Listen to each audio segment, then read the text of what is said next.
Hello and welcome to worship. Glad that you have joined us from wherever you are as we worship here at Port Orchard United Methodist Church. I'm Shirley, I'm the pastor here, and it is my pleasure to welcome you.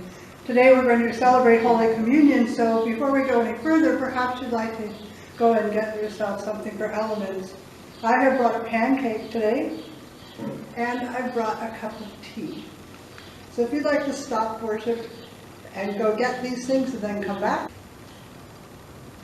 welcome back.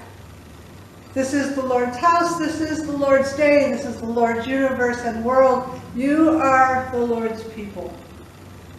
Let us lift our hearts and our whole beings in worship of the one and only God. Amen. Let us sing our opening song.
I know, but when the world has seen the light,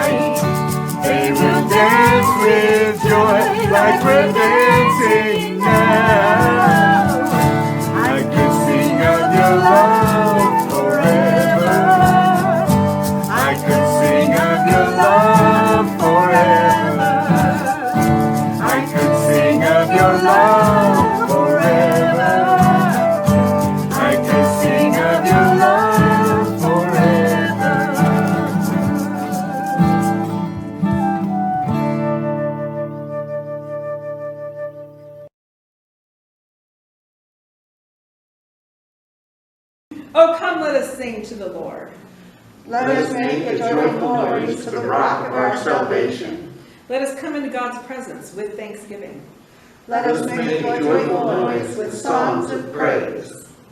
For the Lord is a great God, and a great ruler above all gods, in whose hands are the depths of the earth and the heights of the mountains. The sea belongs to God who made it, and the dry land, because God formed it. Oh, come, let us worship and bow down. Let us kneel before the Lord our Maker. For the Lord is our God. We are the people of God's pasture, the sheep of God's hand. Hear the voice of the Lord today. So near to the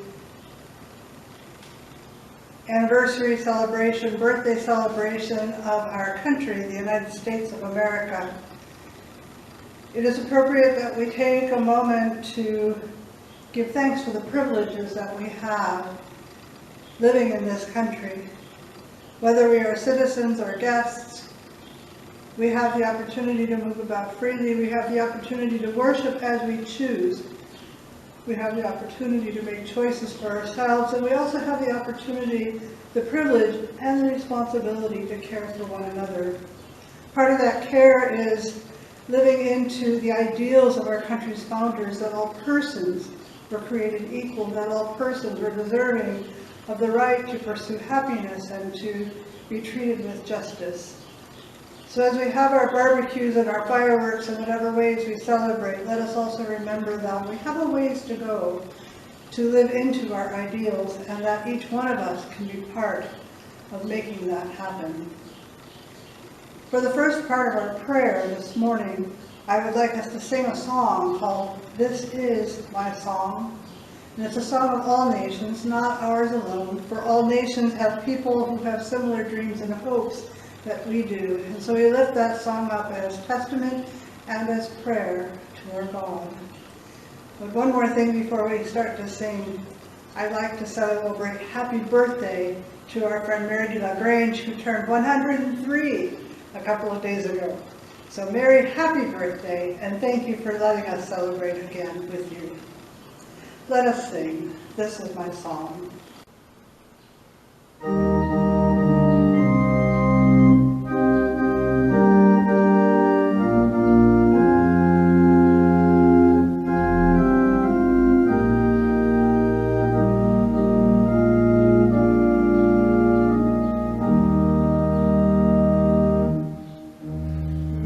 This is my song, O God of all the nations.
Oh God, you hear our voices in song. You hear our hearts in prayer. You know our yearnings, you know our hopes, you know our struggles.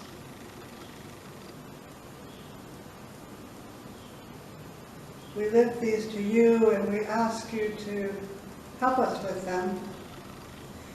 We trust you with wisdom and insight, and we trust you to know how to move forward. We trust you to help us make right decisions. We trust you to help us live into the ideals that we once had, that this country was a free and generous and open place. For some of us, those justices and liberties were part of our faith. And we had a dream that your ideals would be reflected in our ideals as a nation. And we're still working on that, Lord, and we need your help. At the same time as we call on you for help, we sometimes shut our ears, and so we ask that you open our ears to hear your voice. Open our ears to hear your call. Open our hearts and our lives to respond to you.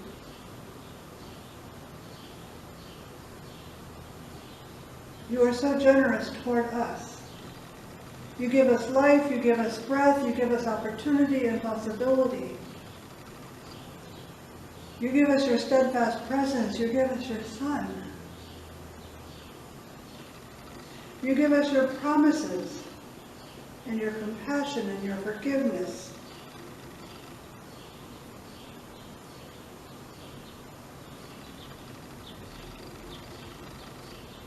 We lift up our hands to receive what you offer us. Help us to receive gratefully, help us to receive humbly, and help us to share generously as you have done.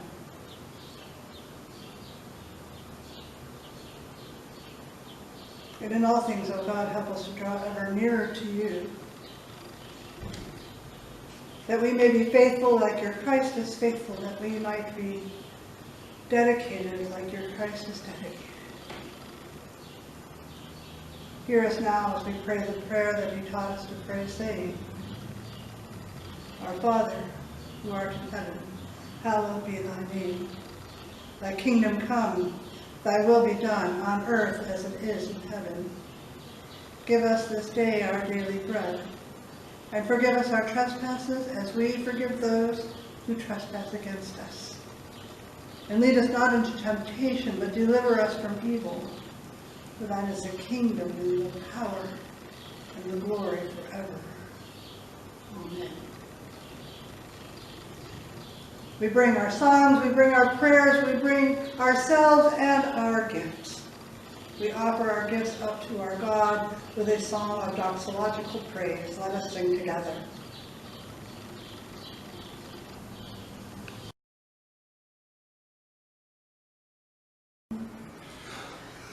Give thanks with a grateful heart. Give thanks to the Holy One. Give thanks because He's given Jesus Christ His Son.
But to what will I compare this generation?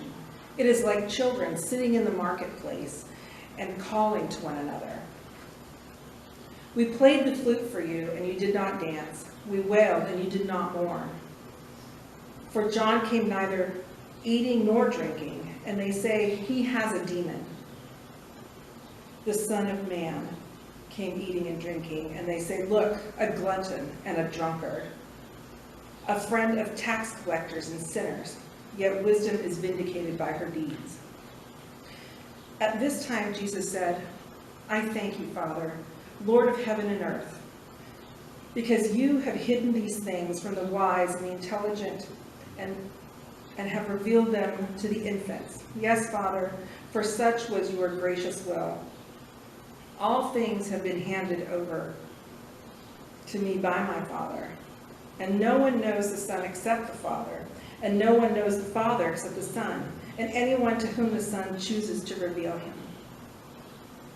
Come to me, all of you that are weary and are carrying heavy burdens, and I will give you rest. Take my yoke upon you, and learn from me, for I am gentle and humble in heart, and you will find rest for your souls. For my yoke is easy, and my burden is light. I am here on this rainy morning at Kitsap Transit, part of the bus company that drives all over Kitsap Transit to get people where they want to go. You've ridden a bus, haven't you? Maybe a school bus? How about a city bus? You probably know how hard the drivers work to get the door open so you can get on. And if you're riding a city bus, you have to pay some money to take a ride. And then you can sit down with the driver, make sure that the door closes, and away we go so that we can get to where we're going. What you might not know is all the work the driver does before you show up ready for your ride. The driver works hard to make sure that you can locate for safety. Long before you get on the bus, even before the sun rises sometimes, before the bus leaves the parking lot, the driver is doing things to help keep you and all the riders safe. The driver checks over the lights and the brakes, and the driver opens up the engine cabinet to take out the oil stick and check and see if there's enough oil and other fluids and even fuel to make sure the bus is going to get where it's supposed to go. The driver makes sure there's no damage on the bus, no broken windows, and that everything is bolted down. The driver does all these things before you ever get there. The driver is outside sometimes in rain like today. In the winter, they're out in the snow. Sometimes it's still dark when they do their work. That's why they have these funny lights on their hats to make sure they can see what they're doing. Most of us don't know that all the work that bus drivers do before we ever get there, but the drivers are super committed at keeping their riders safe. You know, our God is super committed to taking good care of us too. Most of us don't know all the things that God does every day just to take care of us and the world. You know, God knows when we're sad or when we're hurting or when we just need a friend.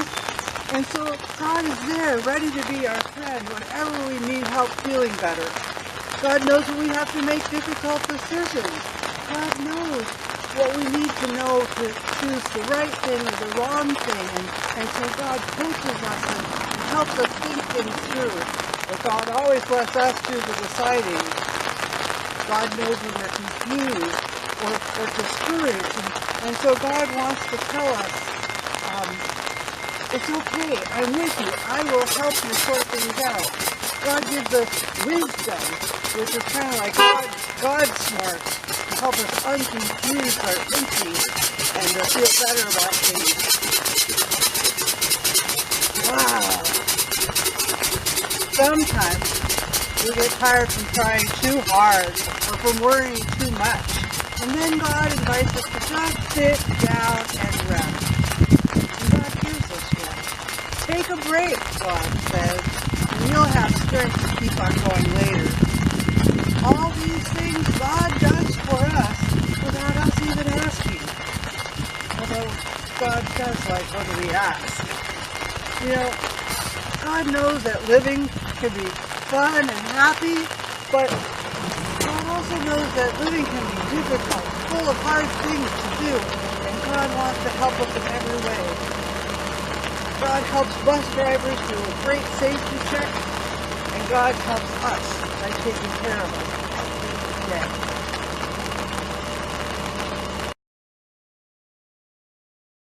I want to say thank you to Kitsap Transit for permitting us to use their bus lot and their buses and one of their drivers, and also their procedure to make our film for our Word to the Young.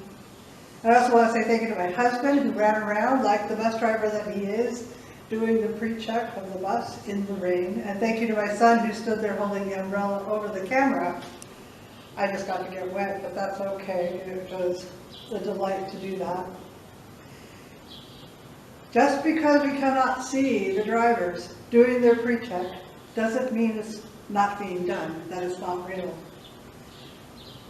Similarly, we do not always know exactly what God is doing. We do not always see what God is doing. Nevertheless, God is watching over us. God is providing for us in ways that we might not expect, in ways that we might not comprehend. You know, it seems to be a human desire that we be experts in all things that affect our lives. We gather up information from places that we go, and when we run out of the capacity to gather up more, we decide, well, now we know it. We know it all. We know enough. We lack humility when we say that. I think God would be disappointed. I also think that we're short-sighted because something new might come along that is essential that we know. And if we're unwilling to learn more, we might miss something important. And also when we decide that we're already the experts, we already know it all, we are rejecting what new thing God might be offering to us. As God is always offering up something new, doing something new. Wouldn't it be a shame to miss what God offers because, no thanks, we've already got it all. Our self-proclaimed expertise seems to be rampant these days. We see it in many ways. Our response to COVID-19. On the one hand, we say, I don't want the government telling me what to do. And on the other hand, we say, why doesn't the government handle this situation better? Our politics, left, right, middle, and extremes, they all disagree with each other, and we're rabid sometimes about that. We have different generations of people who see the world differently and respond to the world differently and express themselves differently, and we're all pretty sure that the next generation is just going to rack and ruin.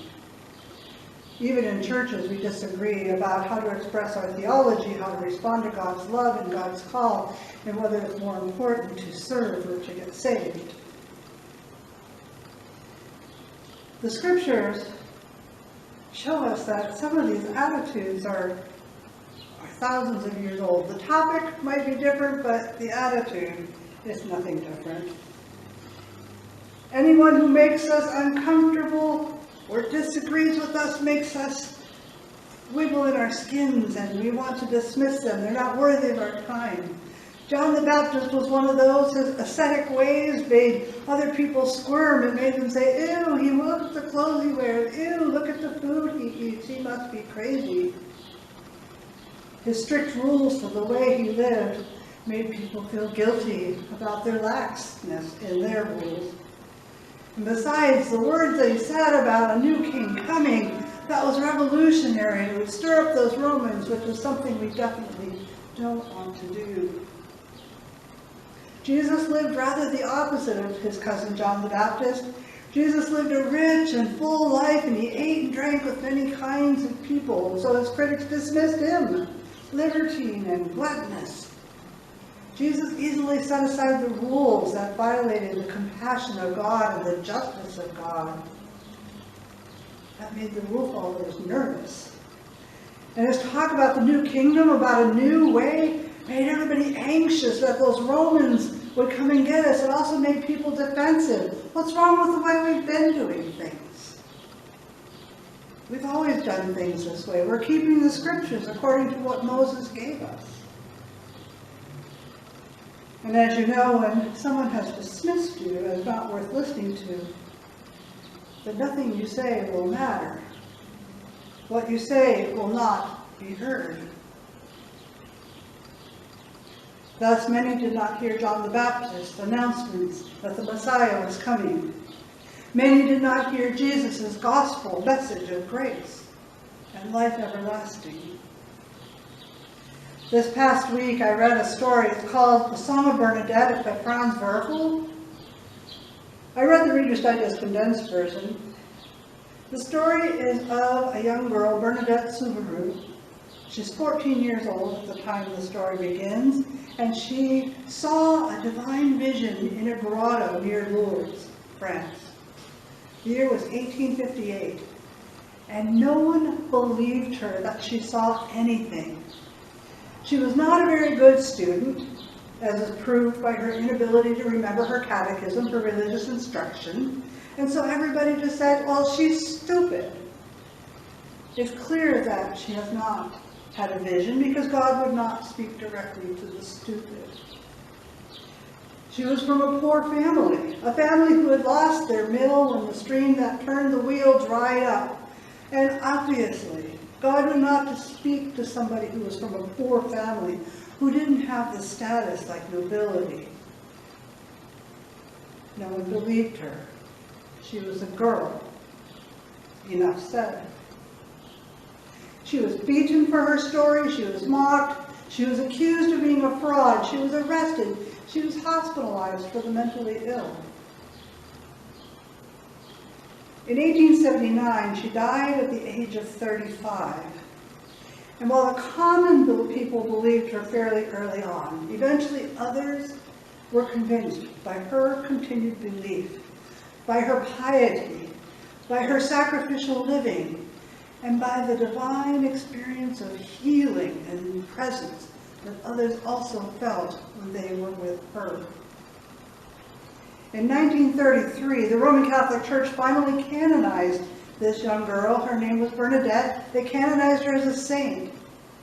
And she became known as a patron saint of the ill, the poor, and those ridiculed for their faith.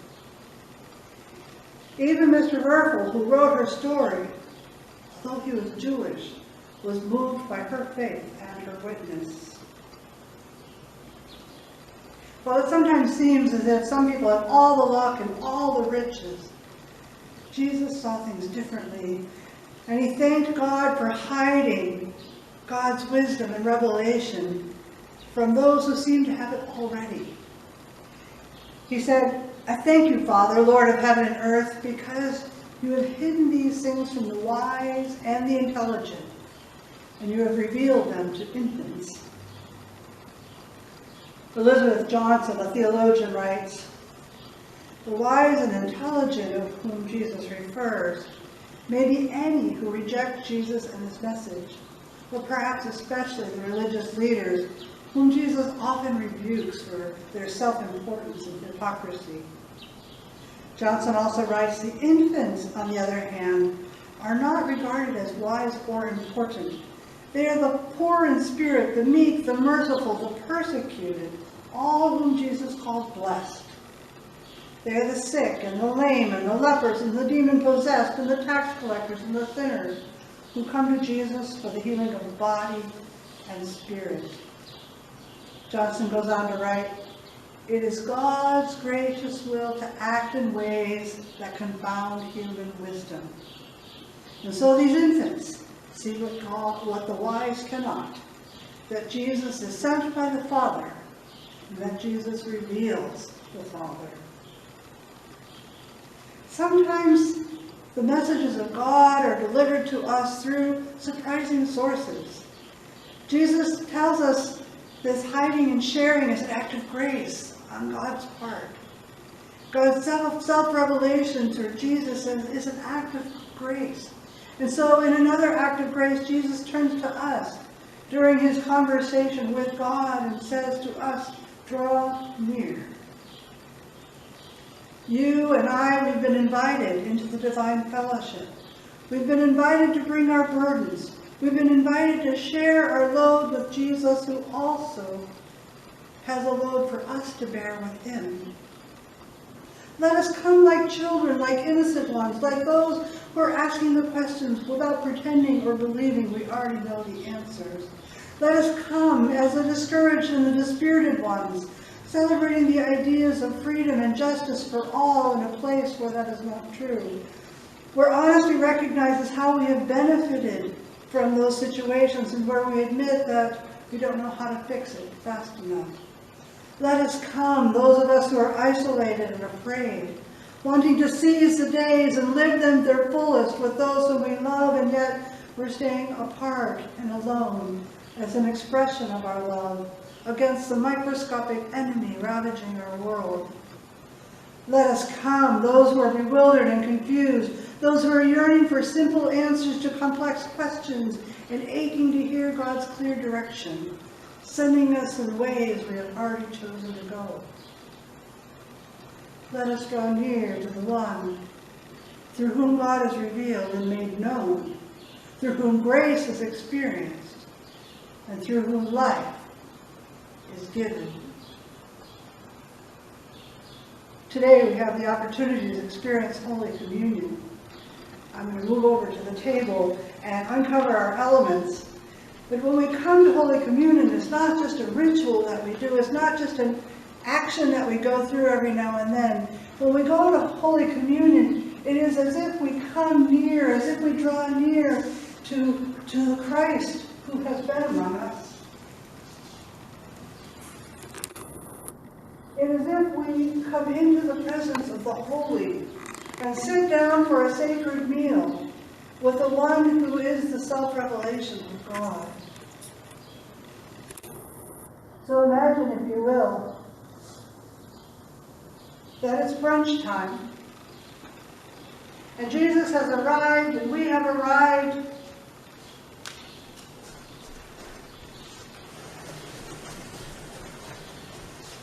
And Jesus says, take a seat and join me. And as we're talking, we have the opportunity to remember the things that Jesus said and did in his time.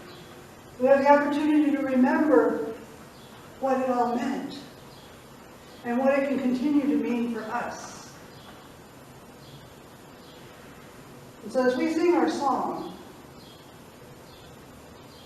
I want you to imagine that Jesus is here and we're speaking to him. And so with the song, I'm going to sing the first part, and then you'll get to repeat some of what I sung, and the words will be on the screen for you.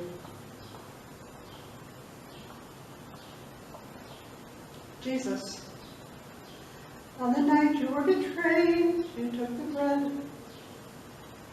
After giving thanks, you broke it and said, this is my body, broken for you. And as you eat it, remember me. Sing with me. This is my body, broken for you. And as you eat it, remember me.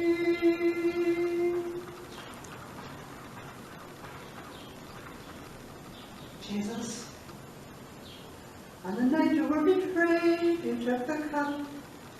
After giving thanks, you lifted it up. This is my love poured out for you. And as you drink it, remember me. Your part. This is my love poured out for you. And as you drink it, remember me.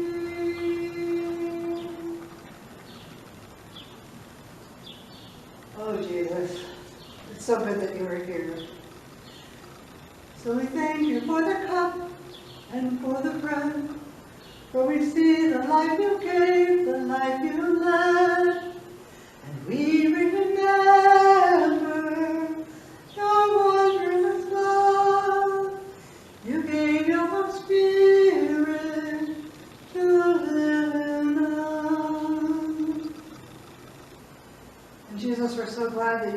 this table, that you came to eat with us. And as we eat with you, we renew our commitments to live as you called us to live. We renew our desire to know you more. We affirm that we don't know it all, and we want you to show us. For you are holy, you are beautiful, and you are God's gift to us. And we give you